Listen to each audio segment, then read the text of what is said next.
तेलंगाना के CM Revanth Reddy brothers कोडनाल Reddy ने आज दरगाह यूसुफिन नामपल्ली पर हाजिरी। वजीर आला के भाई कोडनाल रेड्डी ने दरगाह यूसुफिन पर हाजिरी दी और चादरगुल पेशकश की और तेलंगाना के लोगों के लिए दुआ की और उनके भाई सीएम रेवंत रेड्डी की अपनी बेहतर सेहत और खुशहाल रियासत के लिए भी दुआ की। इस मौके पर इनके खैर खाहों और दरगाह की मुतवल्ली से मुलाकात की। दरगाह और जहांगीर पीरला दरगाह विजिट कर रहा हूँ। मेरे को इलेक्शंस पहले मेरा ये था मन्नत था कि मैं जहांगीर पीरला दरगाह और नामपल्ली दरगाह आऊँगा बोल के, वो अभी मेरा पूरी हुई है। बहुत खुशी हुई है कि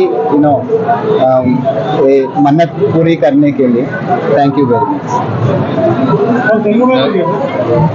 నాకు ఎలక్షన్స్ ముందు మొక్కు ఉండే నాంపల్లి దర్గాలో और జహాంగీర్ పీర్లా దర్గాలో మొన్న లాస్ట్ వీక్ జహాంగీర్ పీర్లా దర్గా మొక్కు తీర్చుకున్నాను. ఇప్పుడు ఈరోజు నాంపల్లి దర్గా మొక్కు తీర్చుకున్నాను. దీంతో నాకు చాలా ఆనందంగా ఉంది. దర్గాకు వచ్చేసి నాకు ఇంత గౌరవం ఇచ్చి నా మొక్కు తీర్చడానికి స్కోప్ ఇచ్చిన ఈ కమిటీకి చాలా ధన్యవాదాలు. Thank you.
हेलो भाई इधर डालो सर इधर